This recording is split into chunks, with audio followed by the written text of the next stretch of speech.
Welcome to the Calexit weekly meeting, the place where we have routine meetings about Calexit, longest running group, talking about national division and the potential for California's future. Before we go any further, I need to make sure that everybody understands. Sorry, phone's blowing up every time right as I do a show. Copper or aluminum? We have the Cali coin out. We've already printed 10 successfully. This was under the leadership of CEO Jason Wright. His plan was to have our organization ship out one of these coins to other independent secessionist movements in America, perhaps abroad. The first series was done very well. It'll be getting shipped to us soon. It says Calexit, kind of an Old West style medallion coin, not actual currency, NFTs, non-fungible tokens, I believe is the term. And now we're looking at the next series. Should they be, okay, one second.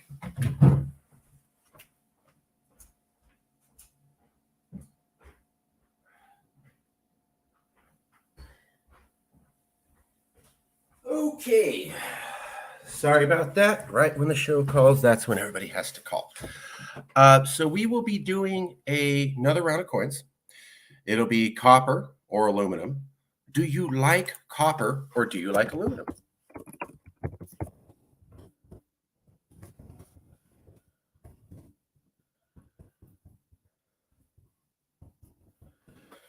That's the big question.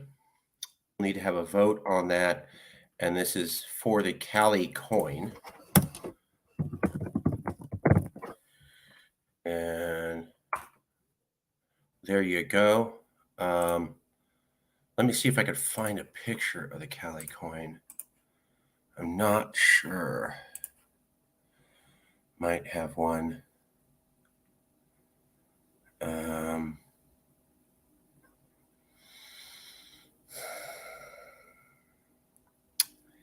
I'm looking. I'll see if I can find it. We're going to do a quick search to see if we can find it. If we can't, we'll just move on.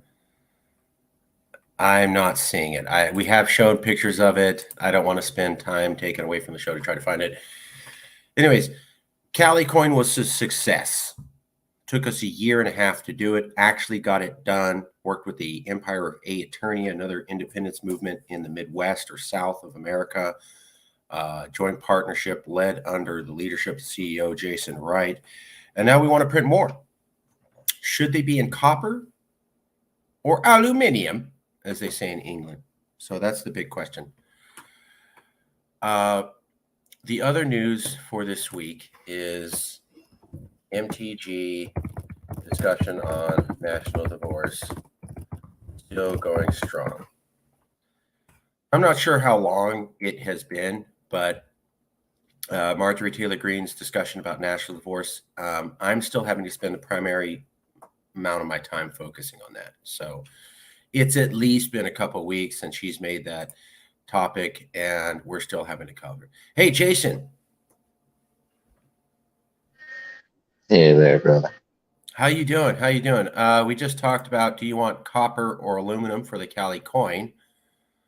And then we were going to talk about just that it's weeks later, and there are still people talking about Marjorie Taylor Greene and national divorce in her famous tweet.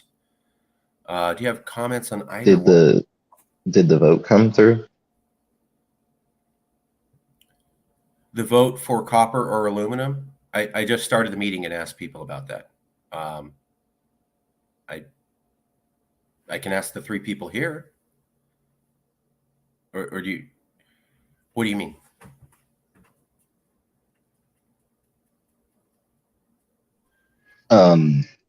So we had some votes that had been cast outside of meeting, right? Right. Yeah.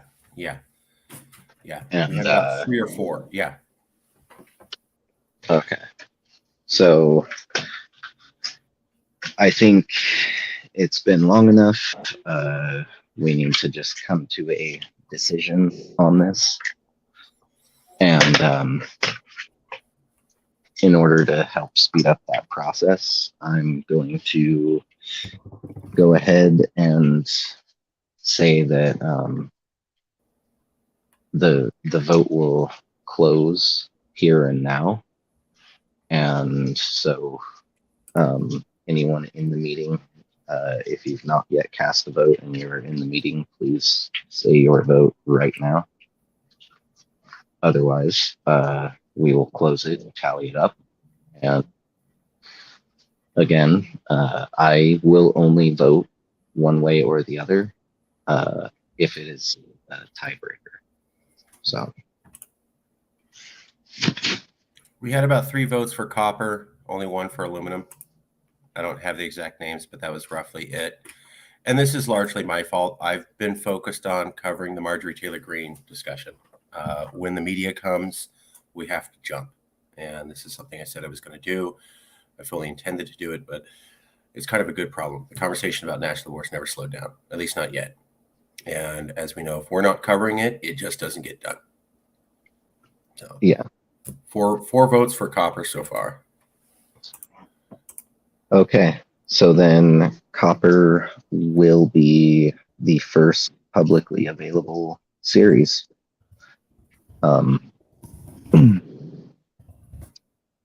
I will go ahead and start to draft up a little something for our work with Aeternia Empire and Emperor AP of Aeternia. And once the friendship tokens are finished, he'll send them over to you, Marcus. And we'll just need you to hold on to them for a little bit until Absolutely. going and giving them out. But once you have those, we'll enter into discussion with Aeternia about the copper NFT series, and we'll get Calicoin up and rocking and rolling. Okay, I'm going to pull up a picture right now. If you can give me 1 extra second. Totally. To show the coins again, the first version, I found a photo of them. 1 second here.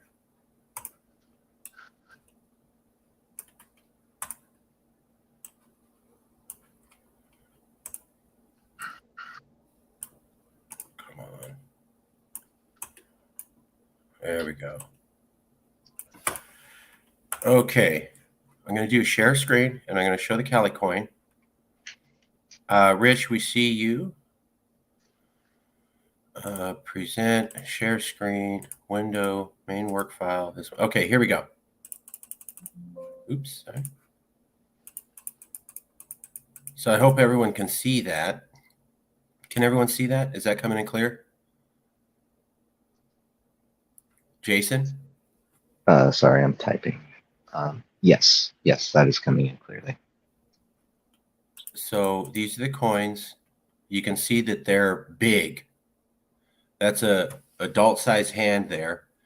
And that's the Calexit coin showing the thickness. These are robust octagonal coins, not actual. Well, they're round. It's just that they've got those slight little bits of edging to them because you have to use a grinder to. They're not perfect. They're very rustic to show that. Yeah, they're rustic to showcase the point that our friendship tokens are for our friends who have been our friends since the beginning. So just because these tokens aren't as old as our friendship, we've tried to make them look that way. We've been in the secession national divorce space for years, close to a decade. Met a lot of people. And the idea of printing some sort of coins to recognize the history and the importance of what we were doing as different movements was thought of by Jason Wright. And it was really one of your big projects when you came on board. And it took a long time, but they actually got made. You worked with the production company over 3 different versions, finally got released. And now we have these beautiful Calexit coins. It says Calexit. We are the only secessionist national force space organization that has made coins to try to recognize the other groups and commemorate with them. Very proud of this. It was a labor of love. I wasn't sure it was going to get done, but Jason is exceptionally dedicated and forthright, and we finally finished it off. The cat in the picture was not harmed at all in the making of the commercial. Yeah, that's Emperor AP's girlfriend's cat, Moonbeam. Moonbeam. And Yeah. I don't think Moonbeam was hurt or harmed or unhappy to be in the picture. Moonbeam may not have been given a percentage of the profits. That's between her and Aeternia. So, that's just harsh facts.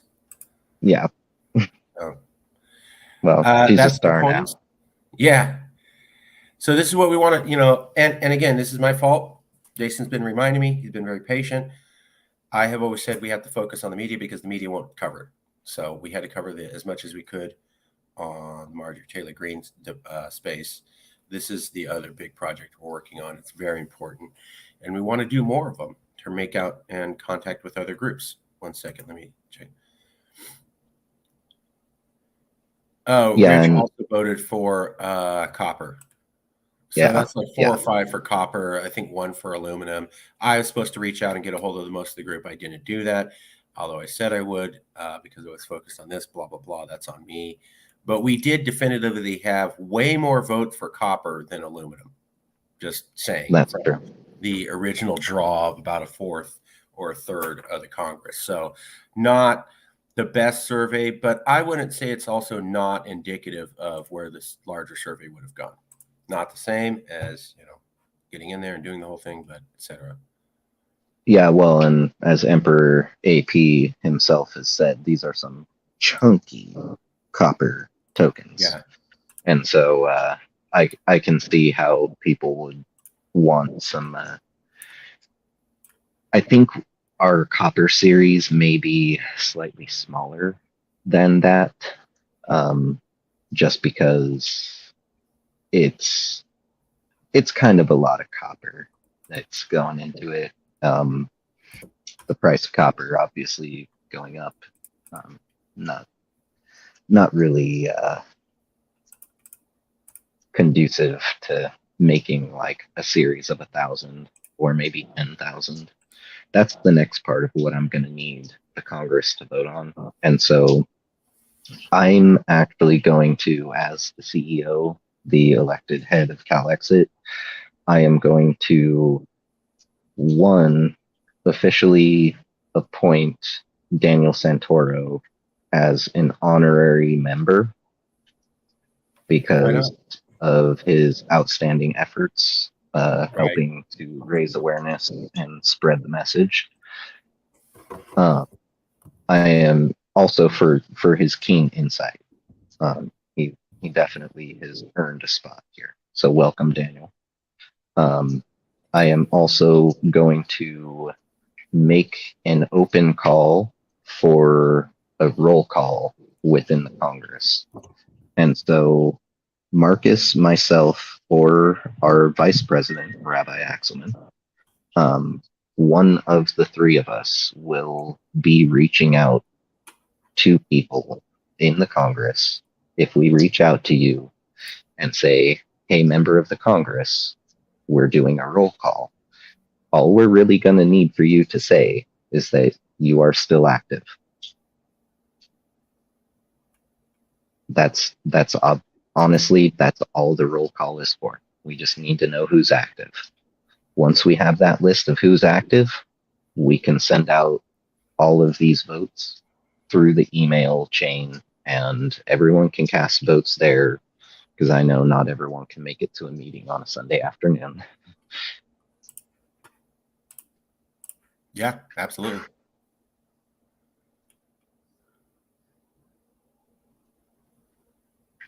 All right. Well then, let's go ahead and cover some of the news stuff. I may disappear from here because I'm here. I'll turn on the camera for a second. I'm currently back home in I'm currently in Nevada City, actually, Nevada County, California. Oh, yes. Okay, so you did make it successfully with the trip. Okay. Yeah, and I did get to see my grandmother yesterday, and yeah, Okay, so it tomorrow was I get on successful. a train for 24 hours. So yeah, That's awesome. but That's awesome. if I just disappear, it's just because I'm up here dealing with mi abuelita. Yeah. Oh, nice. Okay. Very nice. So I did want to point out we were just talking to James Young, and he was talking about a show we did on red state economics. Let me cover that now and see what you guys think about this. Give me 1 second here.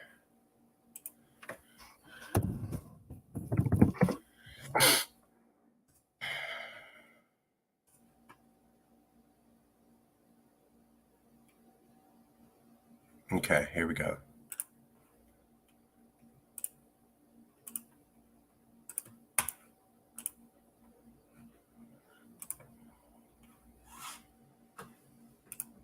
So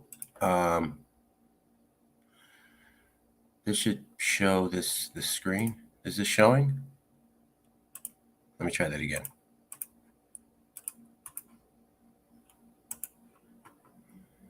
So I hope this is showing a YouTube screen. Anyways, these are the videos. If you go to the Yes California campaign, which we own this YouTube page, what James is talking about is this one. So national divorce would be devastating for red states, and here's why. Um, I don't know if the audio will come through, but so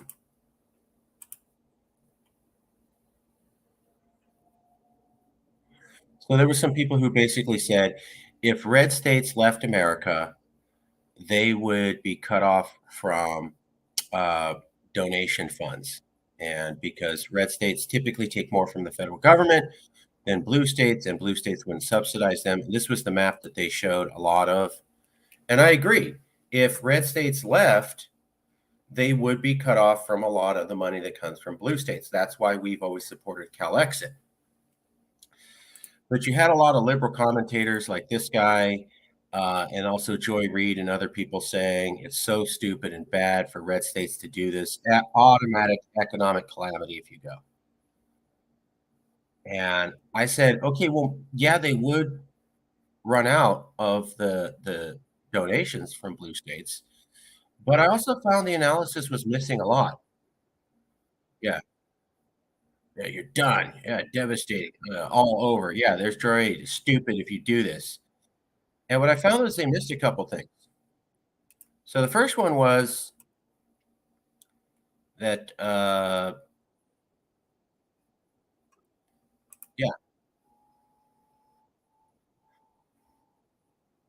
So I pointed out how Puerto Rico is a foreign country separate from America. You don't have to pay federal income taxes. That is a policy that Puerto Rico could pursue because they are not part of America. No state in America gets to say, oh, we're just not going to pay federal income taxes. Can't happen ever. But Puerto Rico can. That has made Puerto Rico the highest income country in all of Latin America and the only high value economy in all of Latin America. So let's not act like it doesn't work. It does. The other thing was, yeah, there's more citizens. And I learned about Puerto Rico because the Paul brothers, Jake Paul and whatever his name, the other one, they had moved to Puerto Rico after they started making a bunch of money. And I'm like, oh, that's interesting. So they are attracting Americans who, like one of the Paul brothers, lifted all their investments out of America and transplanted it to Puerto Rico. That's a gigantic economic boom for them. The other one was corporate tax rate. America has one of the worst corporate tax rates in the world. Donald Trump was the last guy to talk about this. Everybody just said he's stupid, so let's not listen. That was really dumb. I don't like Trump. I think he's a racist, but the man does understand money and business. America has a horrible tax rate. You know who has a great corporate tax rate? Ireland. Ireland has the lowest corporate tax rate in all of Europe, except for Hungary.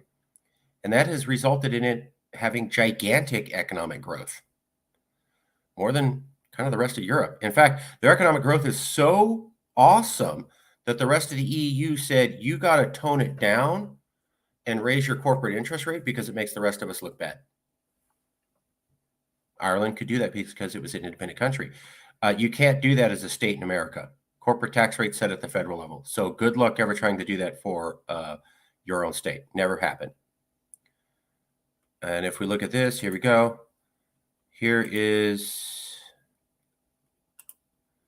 let me see if I show it. This is America's global tax rate. And as you can see, dark green is bad. Dark blue is awesome. America's nowhere close to dark blue. We are in the dark green. We're not even in the medium green. We're not even in the light green. We're not even in the light blue. We are the total opposite end from a good corporate tax rate, which is what Trump was talking about, how a bunch of American companies leave and then we never get taxes from them. This is also what Jerry Brown, as governor, was talking about when he went to Ireland. And he said, wow, I'm the governor of California, and there's so many billion-dollar California companies who say, no, we're based in Ireland. How did you attract all these California companies with their billions of dollars to you away from California? Because you could set a corporate tax rate. Guess who lost out on all that tax money? California. And we can't do anything about it as long as we're part of America. Fact. So this is another freedom that you would have as a red state. And then we started looking at right to work states. Let me get some charts here.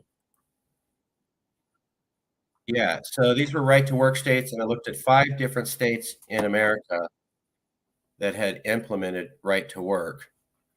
And I had shown when you looked at their overall GDP per state, the GDP rose in all 5 instances. Now, I was talking to another Calexit guy, and he goes, well, that's a little bit unfair. Criticism accepted, sir. Thank you for providing criticism. I think if you talk to Jason, you'll know I love criticism. I love looking at it. So they were pointing out how these trend charts that I showed, the economy was already growing. And then they implemented right to work and it continued to grow. So can we say right to work was definitively the reason that it led to the growth? No, because there was an earlier growth trend. But we could also say that right to work did not stop the growth. So we looked at these states, Indiana, Michigan, Wisconsin, West Virginia, Kentucky. In every case, they implemented right to work, which is a radical policy statute saying basically people can be fired for whatever reason. It's supposed to be seen as very pro-business. And their economies grew after that. Again, I'm not saying we do this here in California, but it was something that was available for them. The other thing I pointed out was that you can make a gigantic amount of money by radically reforming your economy. Brazil in 2010 radically changed the way their entire economic system worked in the last 30 years under Lula Silva, and they went from third world country to basically superpower in 4 years. China was another country that radically changed its economic policies and saw incredible growth. The last thing I pointed out was optimum currency areas. If you read the book that started Calexit, or you've been around, you've seen me talk about this for Calexit, California loses because we're not in an optimum currency area. The currency policy for America is set in districts 1, 2, and 3 on the East Coast. Because of geographic distance, money can be doing different things in different parts of the coast. So in one part of the country, you could have a recession. In another part, you could have massive growth. In another part, you could have inflation. Well, because you set one economic policy for all 12 districts, it affects all of them. So if you say, hey, we got to tamp down inflation, you could cause another place to go in recession. hey, we got to stop recession. You could cause another place to go into inflation. California went into a gigantic recession in 2001 because the Federal Reserve said, screw California. We're going to do what's best for America, even though we know it will destroy the California economy. Because the California economy was in overdrive and was doing really well, but America wasn't. So they rigged the financial policy to benefit the East Coast, and that caused all of California to go into a gigantic recession in 2001. And I said, if you're part of these red states here, you're also susceptible to that. Right there. Why does the Federal Reserve not help California get out of a recession? Because they don't want to, and they want to do the total opposite policy because we're part of this currency system. So old ideas, new ideas. And that's all I said was, hey, how can you say red states would be automatically poor? They could literally set their international tax rate, their federal income tax rate. They could implement brand new policies. They could not be part of the optimum of the currency reserve. Let's see what James Young has to say. If Trump gets arrested, pop your popcorn and stay home because it's going to be interesting. I said the exact same thing. I'll get to that in a second. I just want to keep the conversation focused. Not to mention that my state of Carolina's GDP is growing, and we have a lot of people moving to my state, growing our GDP. Yeah, I think because what they wanted to say, James, was if the red states left, you'd automatically be poor, and therefore it's ridiculous for you even to have this conversation. But as you're pointing out, people with talent and money are moving to your state and raising the GDP.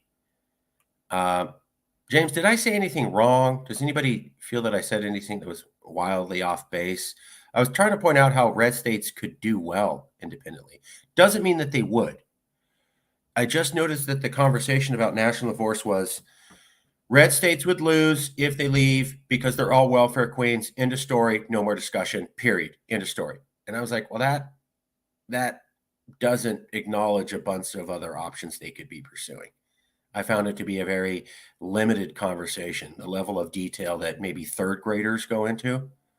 And so I wanted to do something as an adult. I actually got a lot of feedback on that view, even though we're shadow banned. You know, we only got 8 views on that because we're shadow banned, but really quality commentary.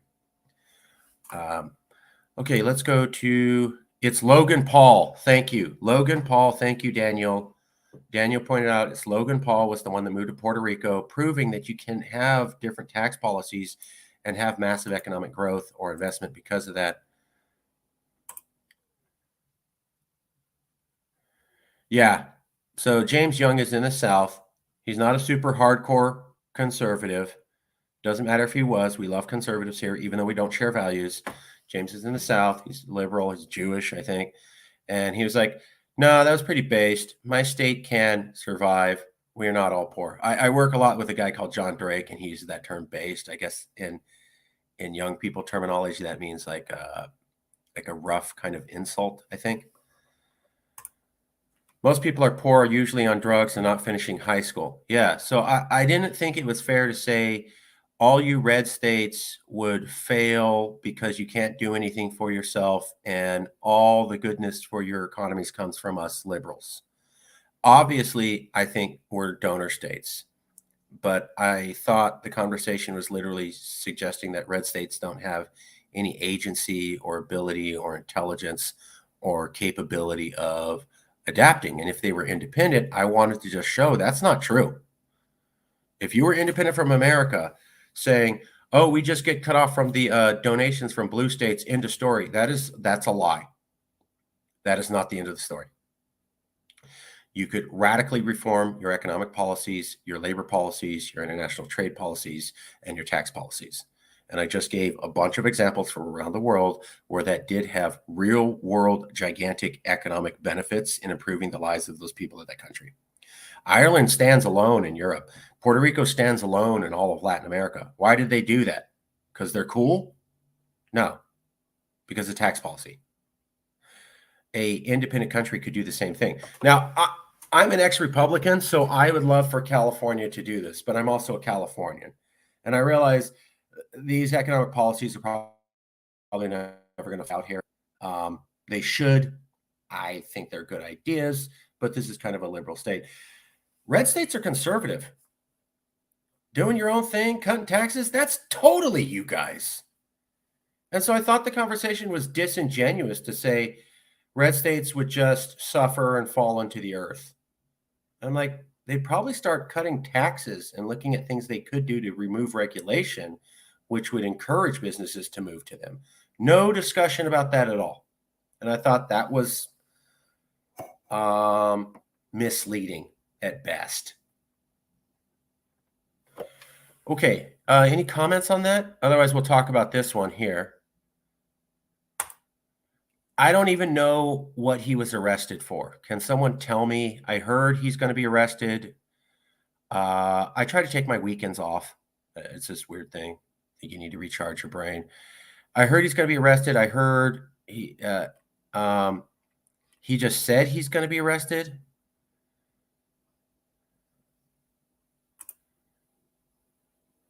Yeah, that's true. But I want to go back to this, James. What did Trump get arrested for? Does anybody know? Can anybody tell me? Let's see, Google. Trump arrested. Let's see here. Trump says he expects to be arrested on Tuesday. I'm just, let me show you this article I'm reading. Okay, when the computer feels like working.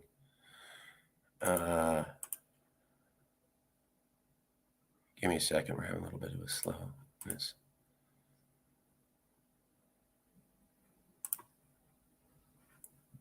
Okay.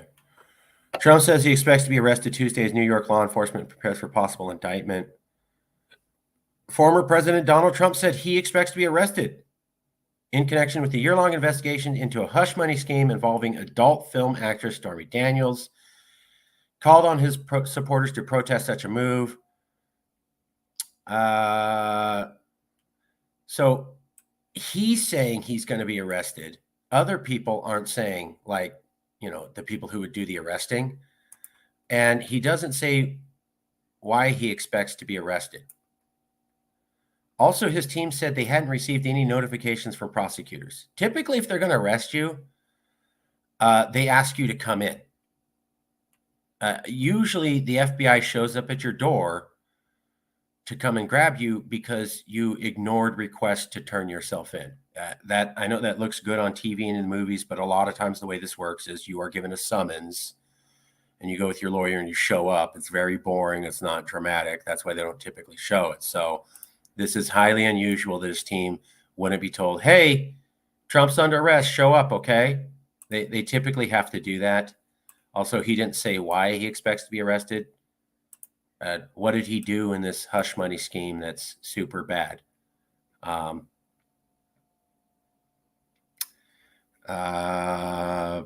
So I'm not sure if this is true or not. So I'm not seeing officials saying that this is true and we want to arrest Trump. And what's really curious is what for what? Something to do with the yeah. Okay, Rabbi, what's going on? It has to do with his reimbursing, I believe it's Michael Cohen for paying off Stormy Daniels and them saying that it's some type of illegal campaign contribution based on this theory that he did it to help his campaign rather than to avoid general embarrassment. According to the, quote, legal experts, it's not a very strong charge. First of all, this is all over in New York besides the national papers that the New York prosecutors are gearing up for this.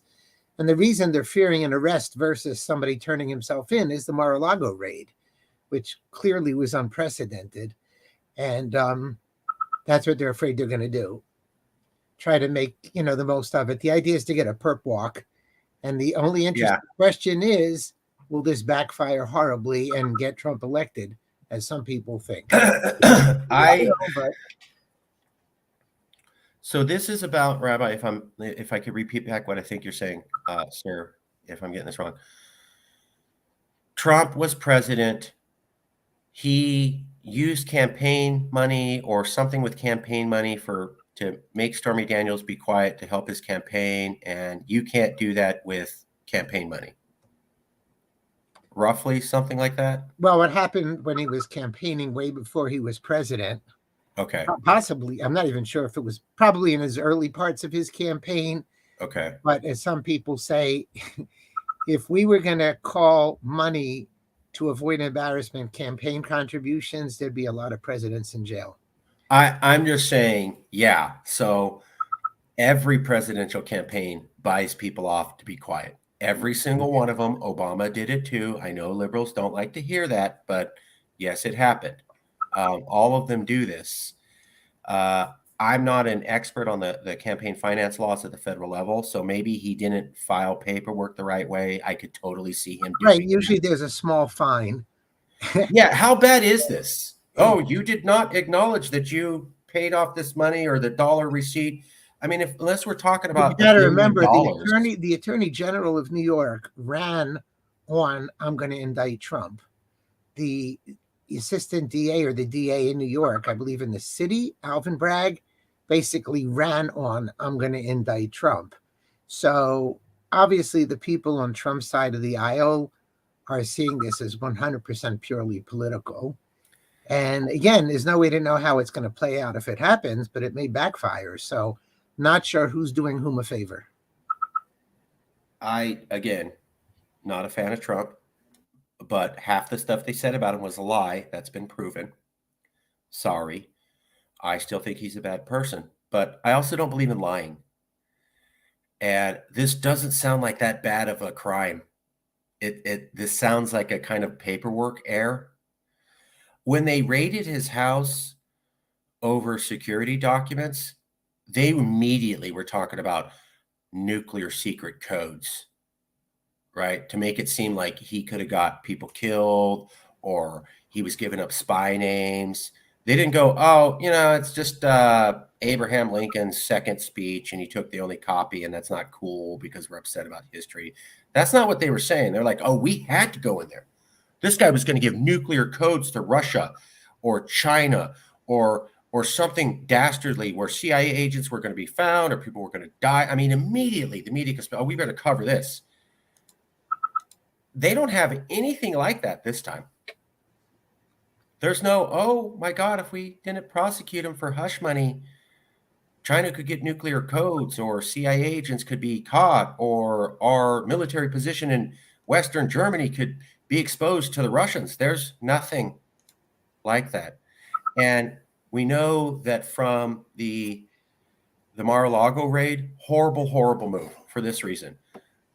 Right after they got done talking about, lock them up for secret documents, Joe Biden was found with like 7 more times secret documents in different locations. And the Biden administration goes, well, it's just totally different because we admitted it. And it's like, but why did you have them for years? You're not supposed to have them, period. You just had the FBI go arrest a guy seemingly in the grandest spectacular fashion possible for something you yourself did more than he did. And that's a fact. That's not liberal news. That's not Fox News said. I'm sorry, these are facts. They got Trump on a couple documents. They got Biden on 5 times more. And their only thing was, well, we told them that we did. Okay, but why did you tell them? Because Trump got arrested? Did you tell them at the beginning of his term? Why did you wait 2 years to tell them? Absolutely no arrests for Biden or any of his people or any pictures of FBI raiding those offices. So maybe that was done completely legally correct, but it looks more and more like a boondoggle and a gigantic, spectacular screw up than anything else. I was explaining to somebody last night, there's a reason why. If you look at movies about the justice system, going back 100 years to the 1930s, to the 2020s, to 2012, they always got the picture of the woman who's blind with the scale of justice. Because that was the concept that meant people could have faith in the justice system because it wasn't biased. The whole reason that Lady Justice has the blindfold is to say, I apply the law universally to everybody. I don't even see who you are. If you broke the law, you get punished. That's the whole concept. And the reason that was important was so that people would have faith in the law. Because back in the medieval times, they would have a law and it would only be for the peasants and not for the noblemen. And the noblemen were like, oh, I'll do whatever I want and break the law. And then people would revolt and burn the whole country down. So they go, maybe we should have laws that apply to everybody so we don't have revolutions where all the nobles get killed. This goes back centuries. You cannot have a legal system that even appears to be biased. Appears. This used to be an important concept. Even the appearance of bias. Rabbi, am I speaking garbage? Does this sound like stuff you never heard in American history before? No, but I just want to add, for our purposes, if we're a country where we're going to start arresting presidents, we're in big trouble, and we really need to peacefully separate. I have said this many times. The reason I got into politics was that I don't know who Ali Coca is, but send us the link. American politics is a joke. The reason I got into politics was I grew up as a little boy, and I'm half Mexican, and I'm living with a bunch of Mexicans, and I'm running around and go, why are all the Mexican people poor? Right? Because I had a lot of Asian friends, and their families were doing well. I'm like, well, why are the Mexicans poor and the Asians doing well and other people doing well? What is that? And then my Mexican grandma goes, well, it's because all of Latin America was conquered by America. And when you invade a country and blow away its leaders and destabilize it, it tends to stay destabilized. Now, in my young mind at age 8 to 10, I couldn't really comprehend those things. But it caused me to get interested in foreign policy. And that's why when I was age 18, I did something I've never heard of any other 18-year-old doing. I begged my mom for a subscription to Foreign Policy magazine. Okay, and that was my journey there. What I came to find out was that what Abuelita told me was true. When you invade a country, kill the leadership, remove it from power, install different leaders, and militarily occupy it, you basically destabilize the country and you break the bond of trust between the people and their government. And so afterwards, the people never really trust that government because it's kind of like corrupted or installed by a foreign government. And so you kind of permanently break the will of that country, and they don't really come back from that. Not unless centuries of healing. And we know that that's true because the most invested in country in all of Latin America is Costa Rica. Costa Rica is also the only country in Latin America never invaded by America. Costa Rica also has a stable democracy, high literacy rate, and is the #1 choice for American corporations because of its political stability. So we know that when you don't invade countries and overthrow them, they're more stable and more attractive to international investment than when you do that. America has literally invaded every single country in Latin America. And no, they didn't stop invading Mexico in the 1850s. They also invaded Mexico in the 1970s. A lot of people don't talk about how the Blanco affair, we were literally dictating what the Mexican president did in the 1970s, just blatantly. So destabilization ruins economies. It makes them destabilized. They can't ever get their act together. And there's really only thing to do is leave. That's why Latin people are here. I've said this many times. And so we see continue. But the other thing, the point of this is that's what propelled me to get into foreign policy. But when I was studying foreign policy, I also looked at why Latin people were leaving Latin America. And I began to learn about the Latin American model of failed democracies. And I studied that throughout the 90s and the 2000s. And it was kind of a boutique subject. And then around 2014 with Obama, I started making comments that everybody just thought was bizarre and stupid. And they were like, you're outlandish for saying that, Mark. And I was saying, the things that I've noticed in Latin American democracies, the screwy ways that they operate, I'm starting to notice that in America. Never seen it before, studied this for decades, never saw it before, but around 2014, it started popping up. And then it only got worse. Things like ignore what another branch of government says and just issue your own decree. Step into governing an area that was not your traditional area because you don't like the political party the other side is from. For example, under Obama, the Republicans said, screw Obama, let's have the Israeli prime minister come here and speak to us together, and we'll make direct foreign policy. Foreign policy is the president's thing, but they didn't like him because he was a Democrat. Obama's also not innocent on this. Immigration is the policy of Congress.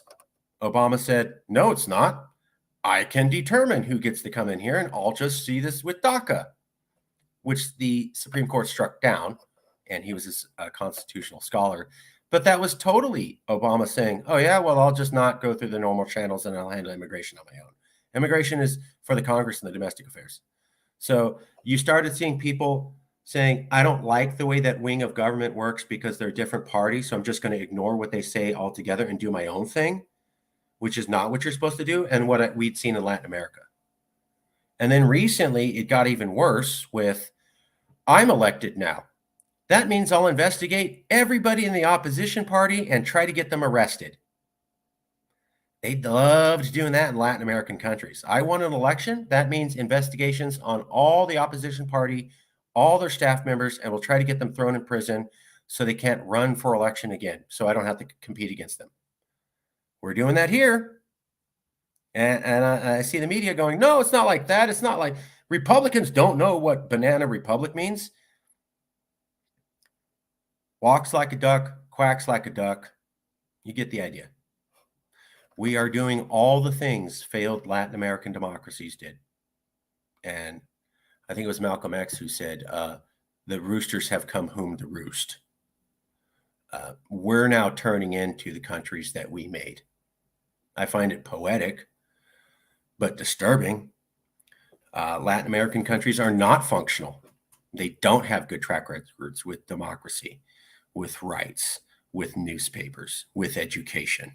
And it's been that way for 60 years, all of them.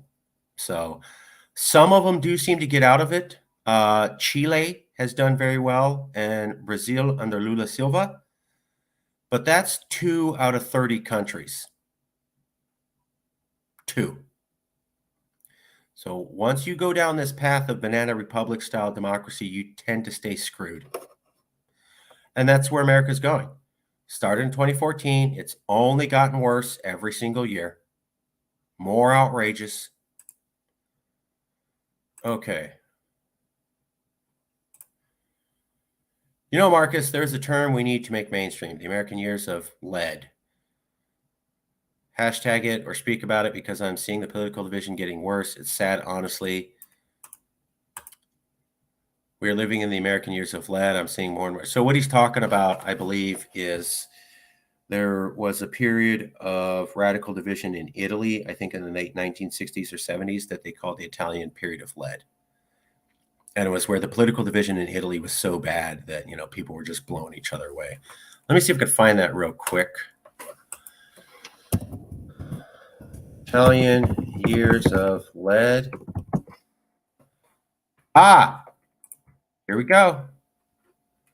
So this is what James Young is pointing out right after I gave a speech about how American democracy seems to resemble failed Latin American states from 2014 to 2023 that I have noticed.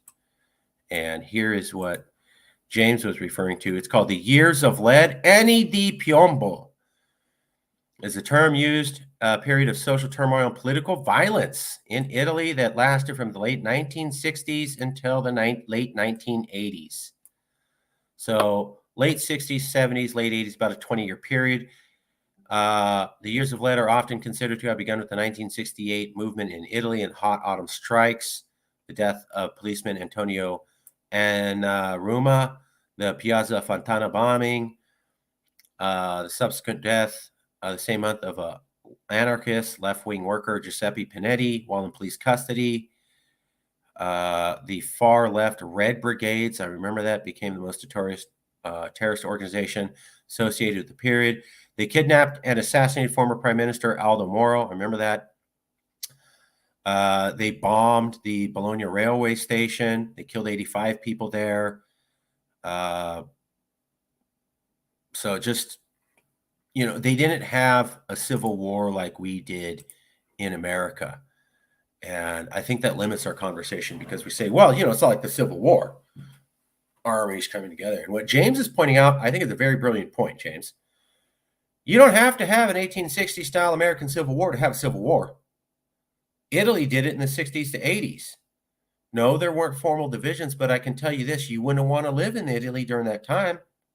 People getting blown up at markets, judges getting shot the moment they come out of their door, courts being stormed, lawyers being killed, policemen being executed in trials by some fake government, people being arrested by the police and then dying in police custody for political reasons. All of that is short of civil war, and it's all horrible, and it could lead to a 2-decade-long period of death and violence and instability. Are we going into that here in America? I think the answer is yes, but that's just my opinion, and I try to provide evidence. James is also seeing things go that way. And this is why I support national divorce, because I think national divorce is the only way to prevent this. I would also point out that before the Civil War, we had a period in America that was very similar to the Italian years of lead, called Bleeding Kansas. People routinely forget there was a 10-year period before the Civil War where we did not have formal armies, but we had violence very similar to the Italian years of lead. Why did America in 1850 Kansas look just like Italy in the 1960s? Why did America in 1850 Kansas look like Italy in the 1970s? We had Bleeding Kansas for about 10 years, then we had the Civil War. And then in Italy in the 1970s, they had something that looked like Bleeding Kansas, which was called the Italian Years of Lead. So why did that happen? And then when we look at if Trump gets arrested, pop your popcorn. That last Mar-a-Lago raid did not go over well. I understand a lot of liberals thought that was great, but when you have the Justice Department raid somebody's house instead of talking to them, for whatever reason, it looks bad. And then when you're not able to show that it was nuclear secrets or anything super devastating, that looks bad. And then when the other president does it 5 times more and you do absolutely no high spectacle raids of him, it looks really, really, really biased. And having that much lack of faith in the Justice Department across the population, well, that's how Italy and Italians felt about the fairness of their justice system as they entered into the years of lead. So I'll leave it there. Okay, good show. Thank you, everybody, for showing up. We always appreciate this. I know it's not exactly a happy-go-lucky topic, but things are happening and we need to pay attention. Sorry. All right, we'll see you again soon.